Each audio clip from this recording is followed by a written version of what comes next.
ओम श्री परमात्मने नमः। श्रीमद् भगवत गीता प्रथम अध्याय।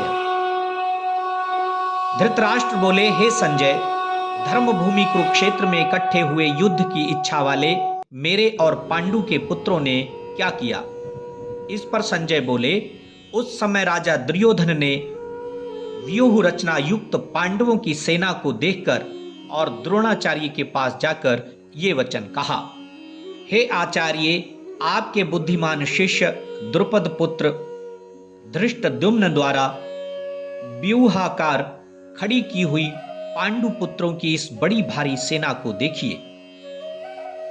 इस सेना में बड़े बड़े धनुषों वाले युद्ध में भीम और अर्जुन के समान बहुत से शूरवीर हैं, जैसे सात्यकी और विराट तथा महारथी राजा द्रुपद और धृष्टकेतु, चेकितान तथा बलवान काशीराज, पुरुजित, कुंती भोज और मनुष्यों में श्रेष्ठ शैब्य और पराक्रमी युधामन्यु तथा बलवान उत्तमौजा, सुभद्रा पुत्र अभिमन्यु और द्रौपदी के पांचों पुत्र, ये सभी महारथी हैं।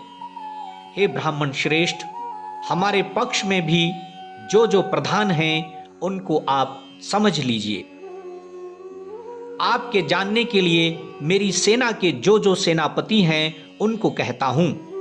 एक तो स्वयं आप और पितामह भीष्म तथा कर्ण और संग्राम विजयी कृपाचार्य तथा वैसे ही अश्वत्थामा, विकर्ण और सोमदत्त का पुत्र भूरिशर्वा तथा और भी बहुत से शूरवीर, अनेक प्रकार के शस्त्र अस्त्रों से युक्त, मेरे लिए जीवन की आशा को त्यागने वाले सब के सब युद्ध में चतुर हैं। भीष्म पितामह द्वारा रक्षित हमारी वो सेना सब प्रकार से अजेय है और भीम द्वारा रक्षित इन लोगों की ये सेना जीतने में सुगम है। इसलिए सब मोर्चों पर अपनी अपनी जगह स्थित रहते हुए आप लोग सब के सब ही निसंदेह भीष्म पितामह की सब ओर से रक्षा करें। इस प्रकार द्रोणाचार्य से कहते हुए दुर्योधन के वचनों को सुनकर कौरवों में वृद्ध बड़े प्रतापी पितामह भीष्म ने उस दुर्योधन के हृदय में हर्ष उत्पन्न करते हुए उच्च स्वर से सिंह की नाद के समान गर्ज कर शंख बजाया। उसके उपरांत शंख और नगारे तथा ढोल, मृदंग और नृसिंघादि बाजे एक साथ ही बजे। उनका वो शब्द बड़ा भयंकर हुआ। उसके अनंतर सफेद घोड़ों से युक्त उत्तम रथ में बैठे हुए श्री कृष्ण महाराज और अर्जुन ने भी अलौकिक शंख बजाए। उनमें श्री कृष्ण महाराज ने पांचजन्य नामक शंख और अर्जुन ने देवदत्त नामक शंख बजाया। भयानक कर्म वाले भीमसेन ने पौंड्र नामक शंख बजाया। कुंती पुत्र राजा युधिष्ठिर ने अनंत विजय नामक शंख और नकुल तथा सहदेव ने सुघोष और मणि पुष्पक नाम वाले शंख बजाए।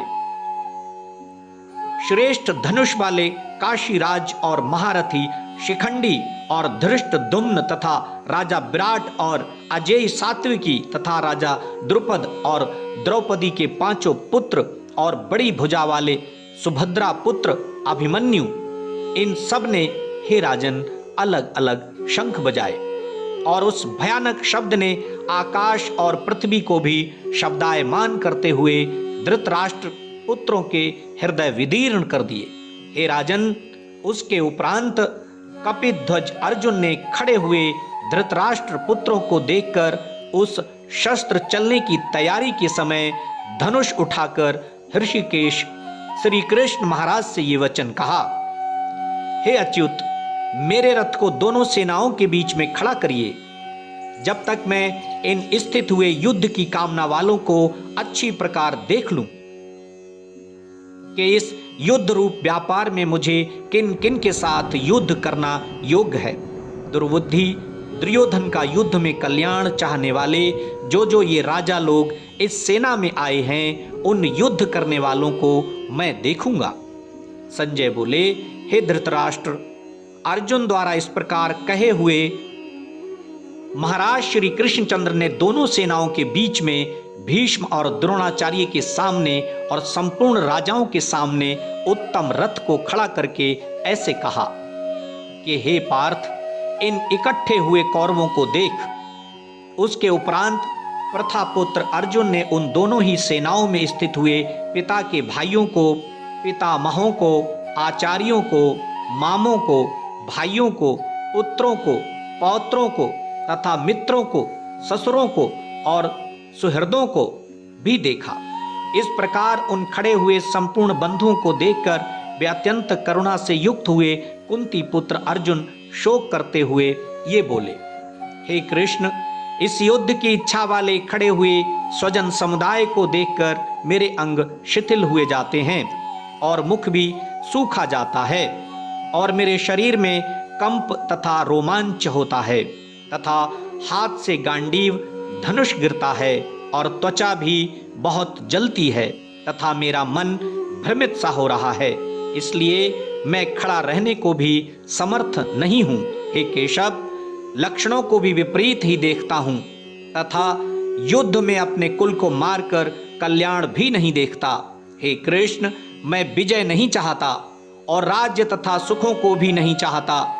हे गोविंद, हमें राज्य से क्या प्रयोजन है अथवा भोगों से और जीवन से भी क्या प्रयोजन है, क्योंकि हमें जिनके लिए राज्य, भोग और सुखादिक इच्छित हैं, वे ही ये सब धन और जीवन की आशा को त्याग कर युद्ध में खड़े हैं।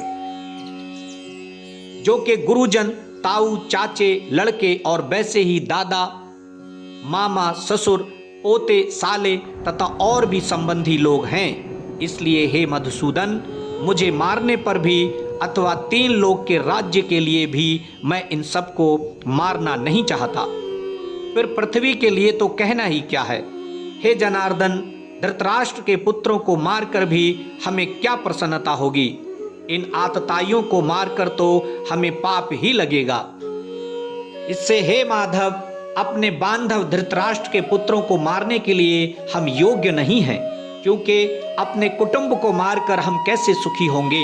यद्यपि लोभ से भ्रष्ट चित्त हुए ये लोग कुल के नाशकृत दोष को और मित्रों के साथ विरोध करने में पाप को नहीं देखते हैं, परंतु हे जनार्दन, कुल के नाश करने से होते हुए दोष को जानने वाले हम लोगों को इस पाप से हटने के लिए क्यों नहीं विचार करना चाहिए, क्योंकि कुल के नाश होने से सनातन कुल धर्म नष्ट हो जाते हैं। धर्म के नाश होने से संपूर्ण कुल को पाप भी बहुत दबा लेता है तथा हे कृष्ण, पाप के अधिक बढ़ जाने से कुल की स्त्रियां दूषित हो जाती हैं और हे वार्ष्णेय, स्त्रियों के दूषित होने पर वर्ण संकर उत्पन्न होता है और वो वर्ण संकर कुल घातियों को और भी कुल को नरक में ले जाने के लिए ही होता है। लोप हुई पिंड और जल की क्रिया वाले इनके पितरलोक भी गिर जाते हैं और इन वर्ण संकर कारक दोषों से कुल घातियों के सनातन कुल धर्म और जाति धर्म नष्ट हो जाते हैं तथा हे जनार्दन, नष्ट हुए कुल धर्म वाले मनुष्यों का अनंत काल तक नरक में वास होता है, ऐसा हमने सुना है। अहो, शोक है कि हम लोग बुद्धिमान होकर भी महान पाप करने को तैयार हुए हैं, जो कि राज्य और सुख के लोभ से अपने कुल को मारने के लिए उद्यत हुए हैं। यदि मुझ शस्त्र रहित न सामना करने वाले को शस्त्रधारी धृतराष्ट्र के पुत्र रण में मारें, तो वो मारना भी मेरे लिए अति कल्याणकारक होगा। संजय बोले, रणभूमि में शोक से उद्विग्न मन वाले अर्जुन इस प्रकार कहकर बाण सहित धनुष को त्याग कर रथ के पिछले भाग में बैठ गए।